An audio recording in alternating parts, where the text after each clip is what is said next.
E aí galera, beleza? Tudo tranquilo com vocês? Professor Thiago Ferreira, professor de Biologia, e seja muito bem-vindo ao nosso canal. Na aula de hoje, uma continuação do nosso módulo de genética, variações do modelo mendeliano. Então pega aí o seu material de anotação e bora para a aula.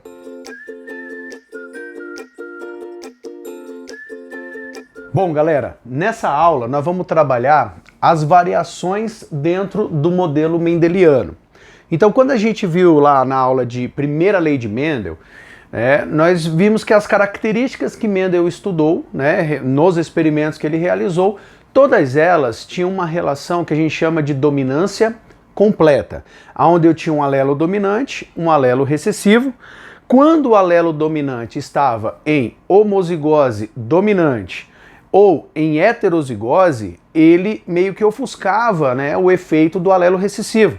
Então o fenótipo ele era o mesmo, tanto para homozigoto dominante quanto para heterozigoto. E aí o alelo recessivo ele só se manifestava quando ele estava em homozigose recessiva.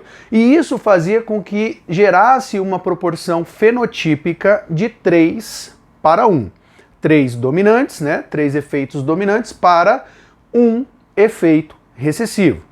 E aí, nesses casos que eu coloquei aqui, nós temos variações que vão fugir dentro desse padrão mendeliano. Então nós temos dois casos que são estudados: a dominância incompleta e a codominância. São dois casos em que vão ser geradas diferenças em relação à proporção fenotípica encontrada lá em Mendel. Vocês vão ver que nos exemplos relacionados tanto à dominância incompleta quanto na codominância, o alvo de análise que você tem que ficar muito esperto para tomar cuidado é em relação ao heterozigoto. Então, quando você tiver o indivíduo que é formado por dois alelos diferentes, do mesmo gene, você vai perceber que ele vai ter uma manifestação atípica diferente do homozigoto dominante e do homozigoto recessivo. Então vamos ver com calma, primeiro, aqui a dominância incompleta. Então presta atenção, o fenótipo dos heterozigotos é intermediário entre os homozigotos. Homozigotos dominante, homozigoto recessivo. Então, mais uma vez, o reforço que eu te falei. Você vai se atentar ao heterozigoto. Eu coloquei aqui o exemplo da planta boca de leão. Então tem aqui a boca de leão e também outras plantas que apresentam variações de coloração da flor vão seguir o mesmo padrão. O gene responsável pela cor da flor, ele possui dois alelos, duas versões. Só que eu tenho 3 possibilidades de fenótipos quando a gente analisa a cor da flor. Então pode ser vermelho, branco ou rosa. Então eu tenho 3 tipos de manifestações. E aí quando você pega uma planta vermelha, com flor vermelha, e cruza com uma planta de flor branca, na geração parental, você pega vermelha com branca. Você vai ter na geração F1, na primeira geração, todos os descendentes, 100% das plantas que vão nascer aqui, vão possuir a flor rosa. Então percebam que quando nasceu a F1, do puro para a cor vermelha, do puro para a cor branca, nasceu um indivíduo que não é nem vermelho e nem branco. Então nasceu um indivíduo que apresentou um fenótipo bem diferente em relação aos parentais. E aí começa a gerar uma certa dúvida em relação a isso.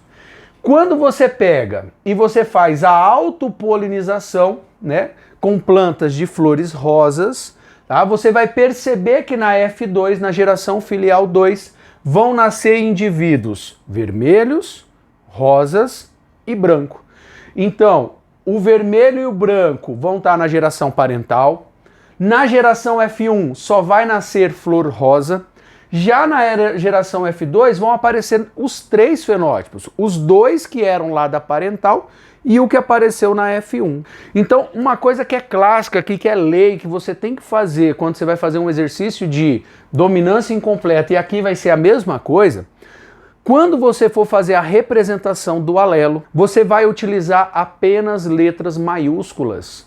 Então aqui você não pode usar um alelo com uma letra maiúscula e uma letra minúscula, porque pode gerar confusão, porque o que está acontecendo aqui é uma problemática em relação à dominância. Então percebam, eu falei para vocês que a cor da flor ela é caracterizada por 2 genes. Tranquilo, né? 2 genes alelos, desculpa, 2 genes alelos. Então, um vai caracterizar a cor vermelha e o outro a cor branca quando eles estiverem em homozigose. Então, a planta com flor vermelha, ela vai ser vezão, vezão. Ela vai ser homozigota. Ele fez um teste para ela ser pura, né? Então, ele fez cruzamentos. A flor branca já vai ser bezão, bezão. Percebam que eu já coloquei os 2 alelos possíveis para a cor da flor.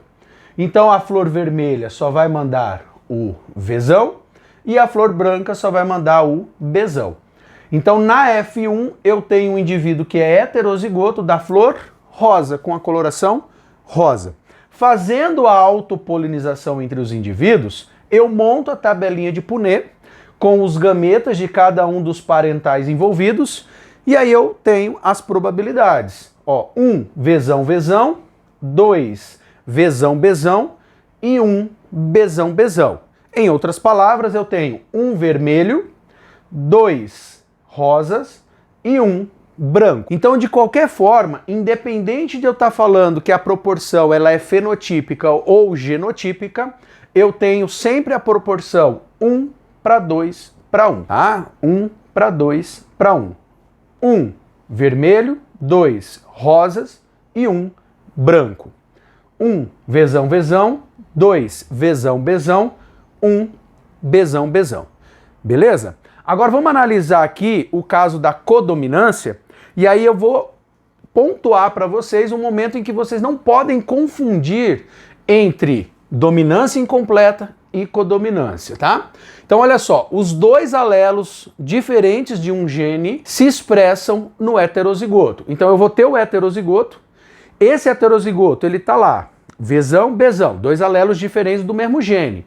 Só que os 2 vão tentar expressar a característica dominante.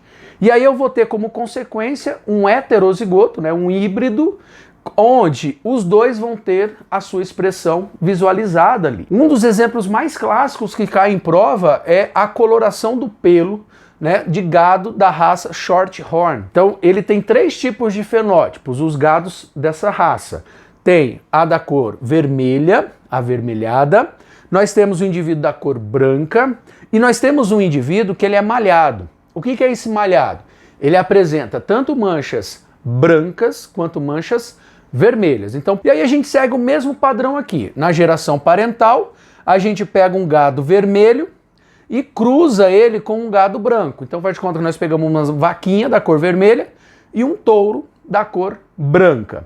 Na geração F1, os primeiros descendentes que vão nascer, 100% deles vão apresentar o padrão malhado. Eles vão ter tanto o vermelho quanto o branco. Então lá no gado vermelho, eu vou ter vezão, vezão. Lá no gado branco, eu vou ter bezão, bezão, tá? E aí eu vou mandar um alelo vezão aqui para baixo, ó, e um bezão aqui para baixo, eu tenho o meu indivíduo que é heterozigoto. E aí eu pego os descendentes da F1 e eu vou fazer um autocruzamento. Então eu vou fazer vezão, bezão, cruzando com vezão, bezão. E eu monto a tabelinha de Punnett, igual aqui no outro caso, tá? Aí vai ter aqui o vezão, vezão, vezão, bezão, vezão, bezão, bezão, bezão.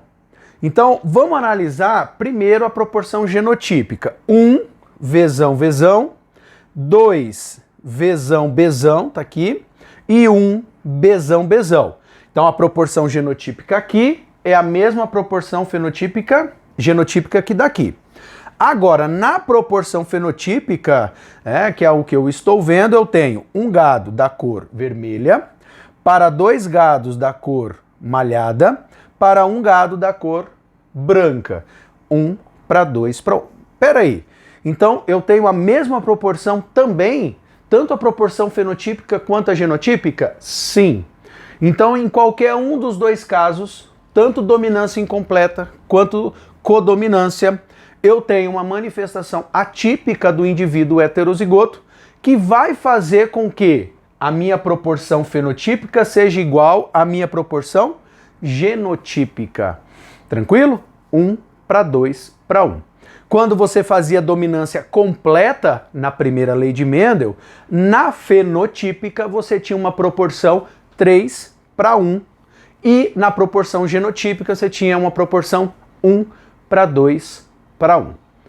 Beleza, meus queridos? Tranquilos? Bom, nessa nossa aula, o objetivo era expor para vocês os dois casos que nós temos de variações no modelo mendeliano, para você entender e não confundir com casos ligados à primeira lei de Mendel. Tranquilos? Aguarda um pouquinho que eu já venho com o recado. E aí, galera, gostaram da aula? Bom, aos poucos nós vamos colocando uma aulinha ou outra, completando cada um dos nossos módulos, tá? Então eu peço de coração que você se inscreva no canal e, se você puder, curta e, ainda mais importante, compartilhe com seus amigos, divulgue para outras pessoas, de modo que esse material possa chegar cada vez mais a pessoas, que estão precisando de variações aí dentro do nosso mundo na internet, tá? Ainda mais no contexto que nós estamos vivendo. Se você quiser me seguir nas redes sociais, eu tenho aqui meu endereço do Instagram, meu endereço do Facebook, aonde você também vai ter ali materiais e vai ter um contato um pouquinho mais próximo comigo, tá? Então, mais uma vez, se inscreva no canal, você vai ajudar muito o prof aqui a dar um passinho maior e fazer com que essa nova experiência possa chegar a outras pessoas. Então, muito obrigado, bons estudos e fui!